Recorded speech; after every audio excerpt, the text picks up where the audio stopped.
Assalamualaikum warahmatullahi wabarakatuh. Jumpa lagi dengan channel Suyek. Kali ini saya akan membawakan cerita horor yang berjudul Wadal. Oke teman-teman, kita langsung ke ceritanya.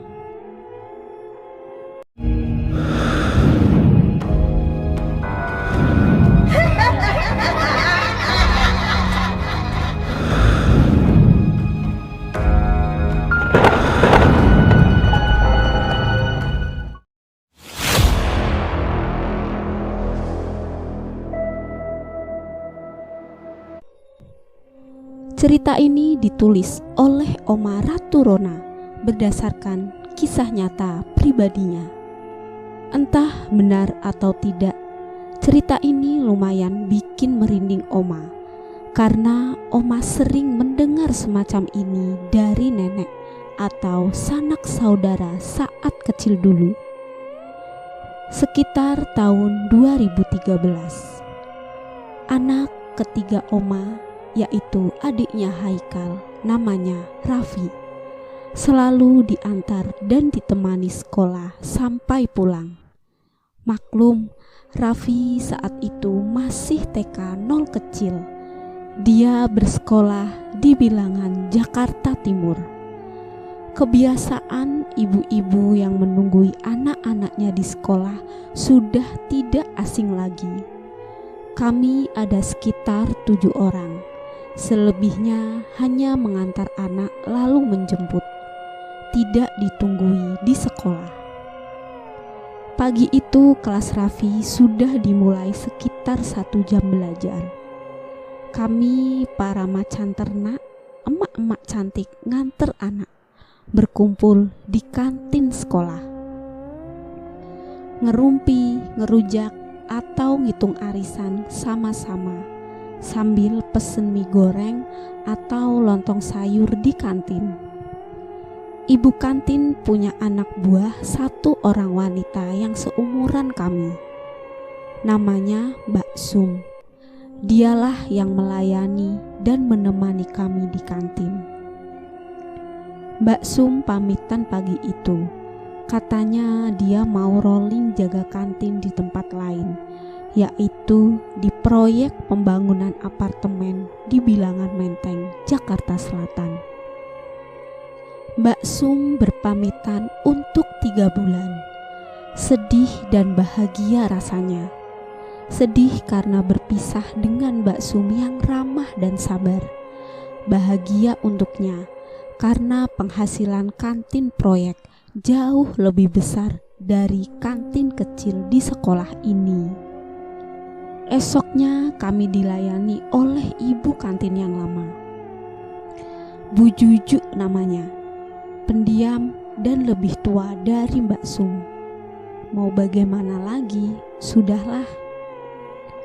3 bulan kemudian Mbak Sum balik lagi karena kantin di proyek di rolling lagi untuk orang lain.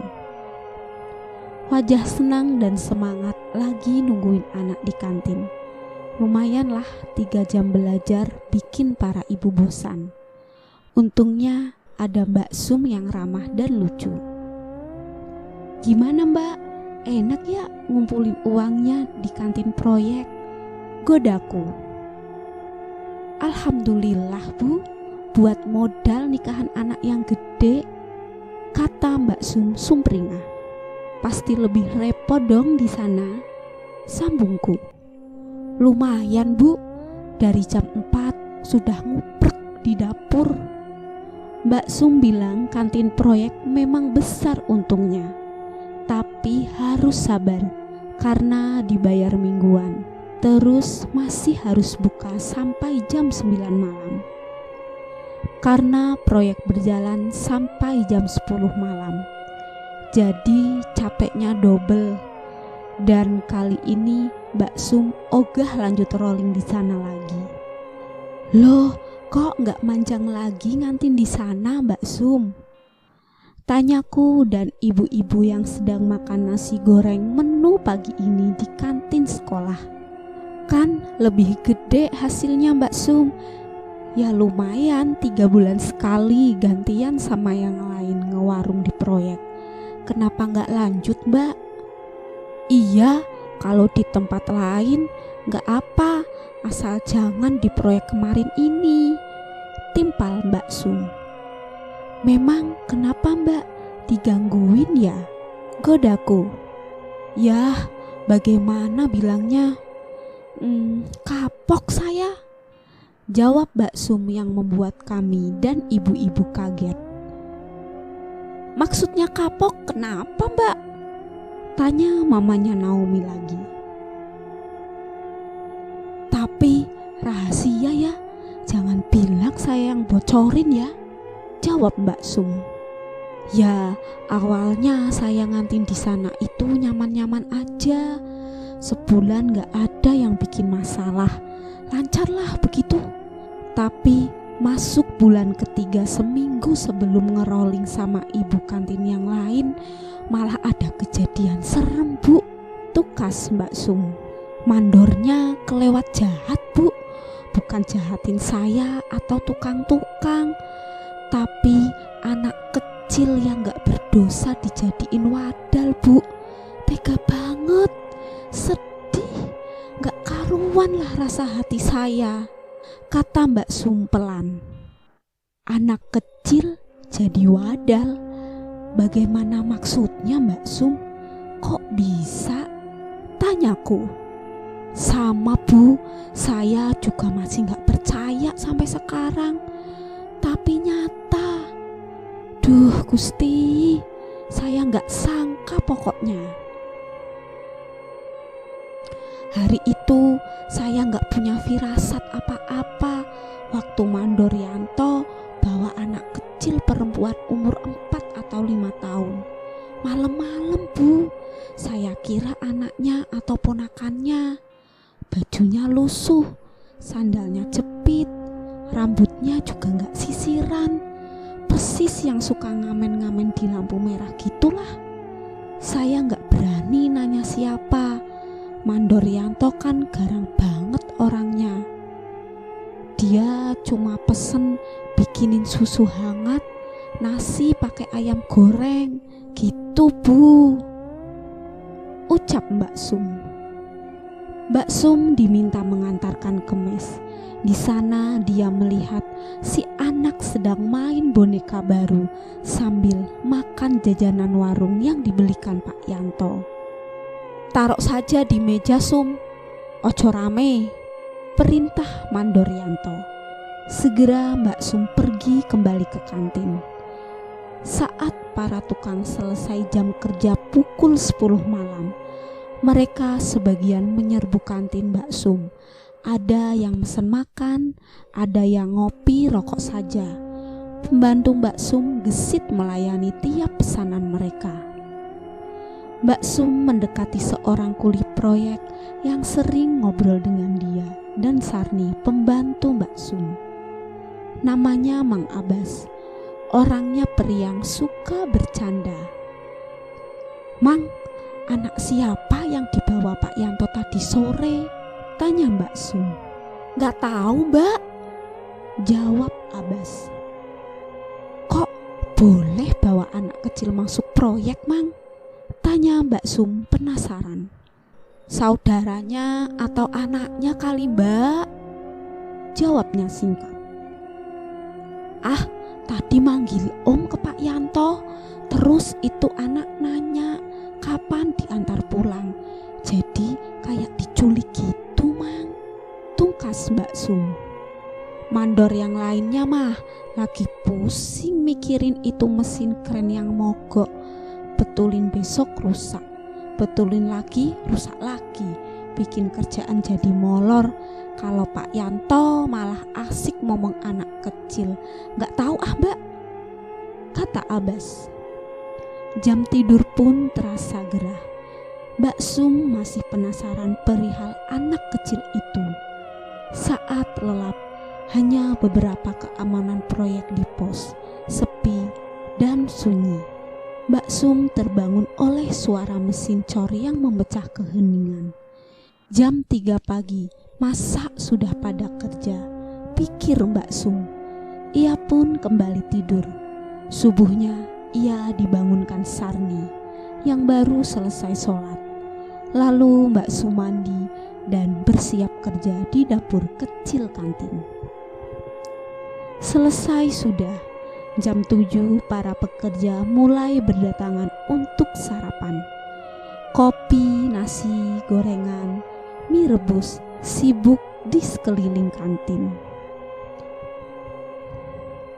Mbak Sum bertanya pada yang makan di situ, siapa yang ngecor jam 3 pagi? Mereka celingukan, saling pandang, lalu menggeleng. Bukan kita, Mbak, yang jelas rombongan kuli pada molor semua, kata salah satu kuli. Tahu si Adung semalam dipanggil Pak Yanto sampai sekarang gak balik bedeng, timpal yang lain.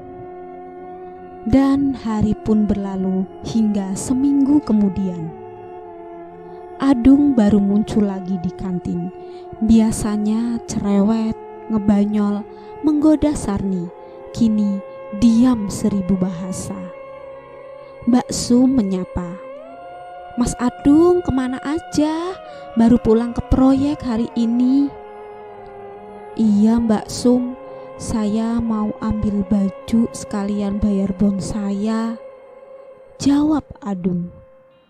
Kenapa Mas? Kamu sakit? Kok mau bawa baju-baju kamu? Cuti ya? Tanya Mbak Sum heran. Mbak, ada keperluan mendadak di kampung, jawabnya singkat. Lalu Mbak Sum beranikan diri bertanya tentang anak kecil dan mesin cor. Tidak disangka, reaksi Adung malah seperti ketakutan dan menangis di depan Mbak Sum dan juga Mbak Sarni. Ampun ya Allah, ampun, saya tidak bersalah ya Allah. Mandor Yanto yang lempar itu bocah. Saya hanya disuruh jalani mesin cor sebentar.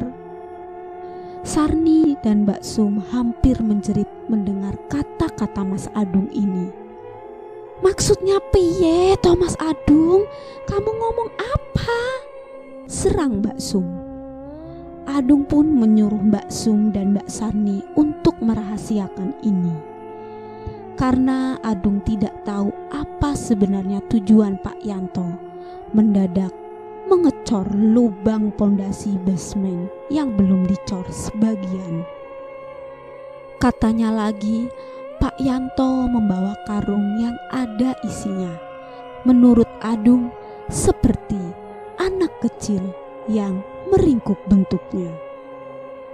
Dan saat mulai mengalirkan coran, Adung melihat karung itu dilempar ke dalam coran, disusul mainan boneka dan sandal jepit anak kecil. Kaget Mbak Sum, baru kali ini diperintahkan begini. Aku dikasih uang dalam amplop besar sebesar 25 juta Mbak Sum, dengan syarat tutup mulut dan berhenti kerja dari proyek, kata Adung. Itulah sebabnya seminggu Adung menghilang. Namun ia ingat tas berisi baju dan barang pribadinya tertinggal di bedeng. Dan ia juga ingin pamit kepada Mbak Sum dan juga Mbak Sarni. Saya waktu itu tanya pada Pak Yanto alasan perbuatan itu, yang dijawab tanpa rasa berdosa. Dan dia menjawab, ini demi kelancaran proyek dong. Seperti itu Mbak Sum. Akhirnya Adung meninggalkan proyek tersebut dan tidak pernah kembali lagi. Selesai. Oke teman-teman, sekian cerita dari saya. Wassalamualaikum warahmatullahi wabarakatuh. See you next time. Bye.